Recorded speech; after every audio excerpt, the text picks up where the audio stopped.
भाग्यशाली गुरुमुख सजन मंडली इसी प्रकार सन्मुख विराजमान श्री श्री 108 श्री हजूर सदगुरुदेव दाता दीनदयाल महाराज जी के पावन श्री दर्शनों को अपने हृदय मंदिर में बसाते हुए और अपनी मुख रचना को पवित्र करने के लिए एक दफा बड़े प्रेम सहित खुल करके बोलो जयकारा बोल मेरे श्री गुरु महाराज की जय।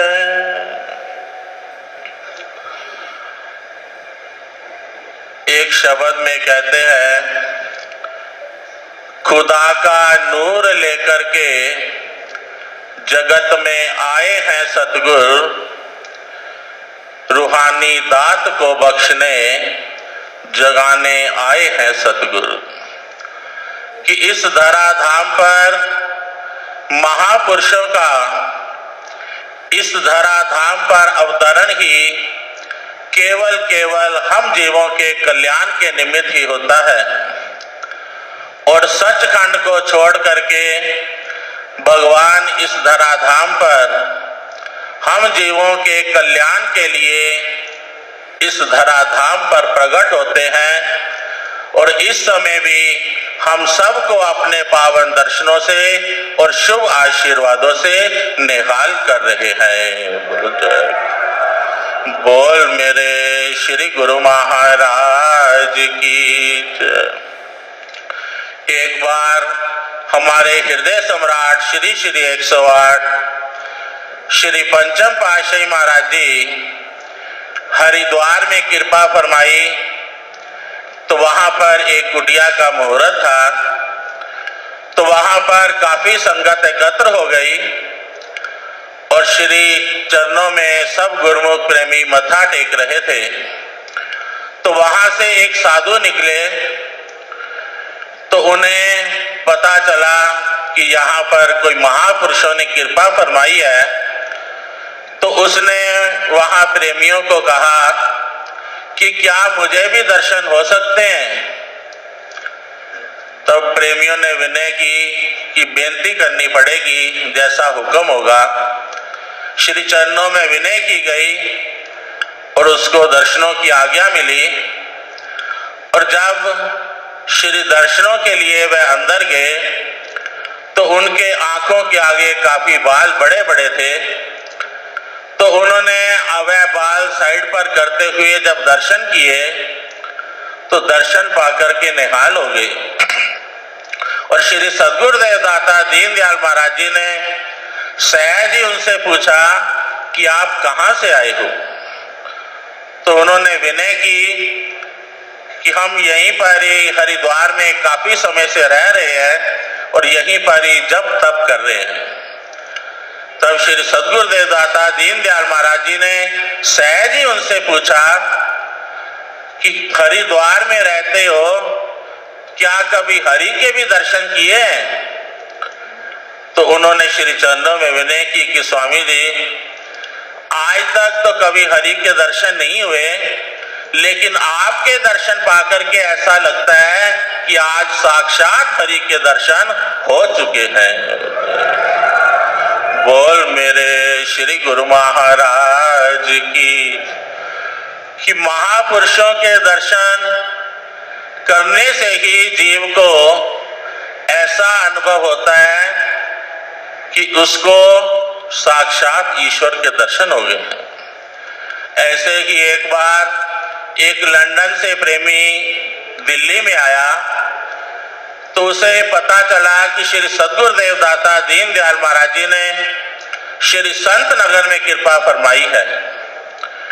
तो उस समय उसने आज्ञा मंगवाई तो आज्ञा उसको मिल गई। तो वहां पर दिल्ली में उसका भाई भी रहता था। तो उसने अपने भाई को भी कहा कि तुम भी मेरे साथ चलो। तो भाई वह कहने लगा कि चलो, मेरे हर महीने का नियम है वृंदावन जाने का। तो वहां पर वृंदावन होते हुए संत नगर भी चलते हैं। तो रास्ते में उसने श्री गुरु महाराज जी की काफी लीलाएं सुनाई उसको। तो उसके मन में भाव आया कि मुझे भी मेरे भगवान के रूप में दर्शन हो जाएं तो बहुत अच्छा होगा। तो जब श्री संत नगर में पहुंचे तो श्री आरती पूजा का समय हो चुका था। तो वहां पर सीधा श्री मंदिर जी में पहुंचे तो श्री सद्गुरुदेव दाता दीनदयाल महाराज जी अपनी चौकी पर विराजमान थे। तो वह भाई उसका जो ज्यों ही मंदिर में पहुंचा उसने भी दंडवत प्रणाम की और ज्यों ही श्री आरती पूजा पर खड़े हुए तो क्या देखते हैं कि उसको अपने भगवान श्री कृष्ण चंद्र जी महाराज जी के रूप में श्री सद्गुरुदेव महाराज जी के रूप में दर्शन हो रहे हैं। बोल मेरे श्री गुरु महाराज की कि महापुरुषों का इस धरा धाम पर ही अवतार केवल हम जीवों की भावना को पूरा करने के लिए ही हुआ करता है।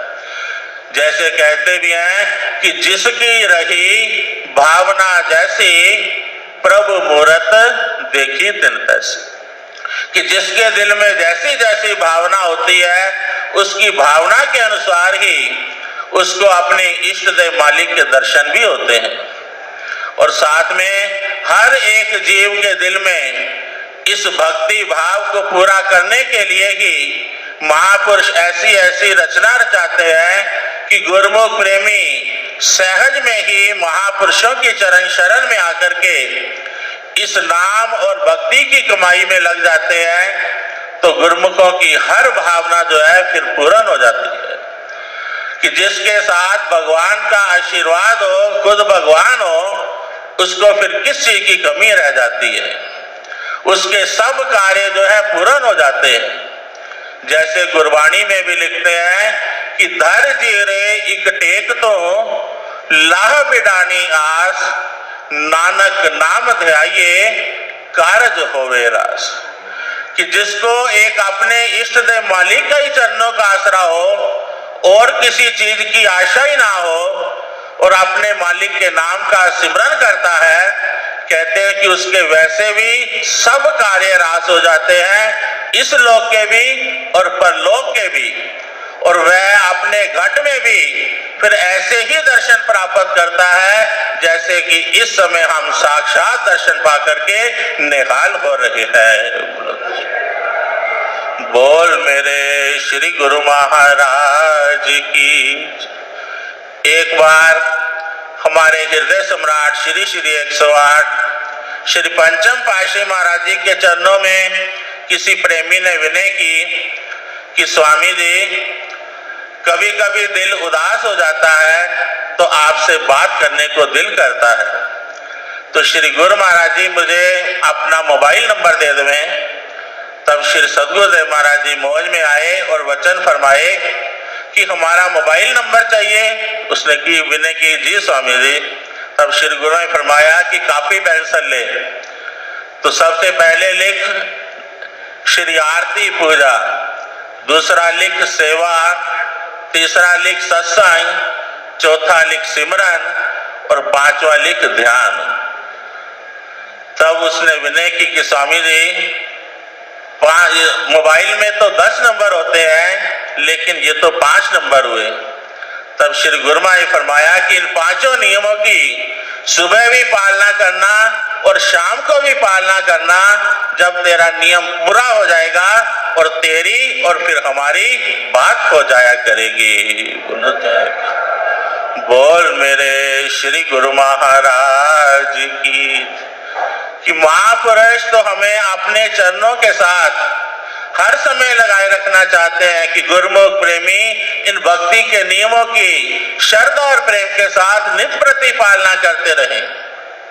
और कुछ हो या ना हो, केवल गुरुमुख प्रेमी अपने दिल के अंदर यही लगन लगाए रखें कि हमने जो है भक्ति के नियमों की पालना करनी है। फिर महापुरुष भी अपने प्रेमियों से दूर नहीं होते हैं। जैसे कहते भी हैं कि हाथ पांव से काम कर चित्त निरंजन नाल।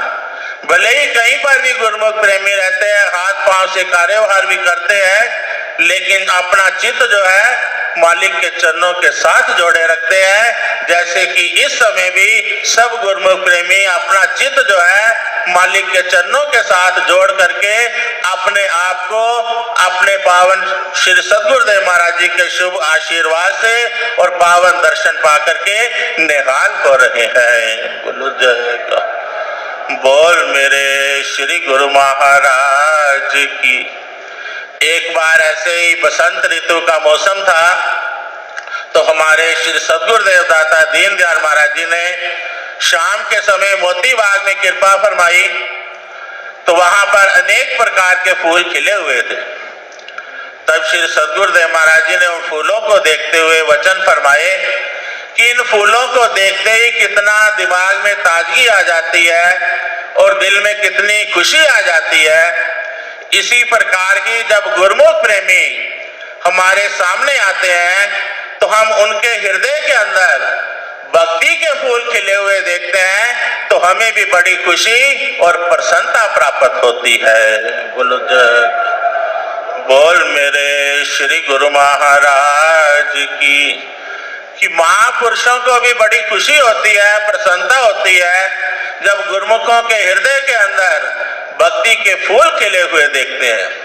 वे भक्ति के फूल कौन से हैं? यही जो महापुरुषों ने हमारे लिए नियम निर्धारित किए हैं कि गुरुमुख प्रेमी श्री आरती पूजा के समय श्री आरती पूजा का लाभ उठाएं, सेवा के समय सेवा का लाभ उठाएं, सत्संग के समय सत्संग का लाभ उठाएं और भजन के समय भजन का लाभ उठाएं।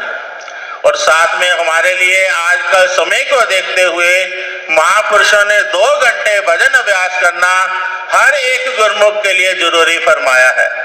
इन 2 घंटे भजन अभ्यास के लिए गुरुमुख प्रेमी चाहे इसको 2 बार में करें या 4 बार में करें, इस भक्ति के नियमों की पालना करते हुए इस भजन अभ्यास के नियम को भी अवश्य पालन करें। फिर महापुरुषों ने शुभ आशीर्वाद दिया है कि फिर गुरुमुखों का ये लोक भी सवर जाएगा, पर लोक भी सवर जाएगा और महापुरुषों की प्रसन्नता और उनके शुभ आशीर्वाद को भी इसी प्रकार ही प्राप्त करते रहेंगे। बोलो जयकारा। बोल मेरे श्री गुरु महाराज की जय।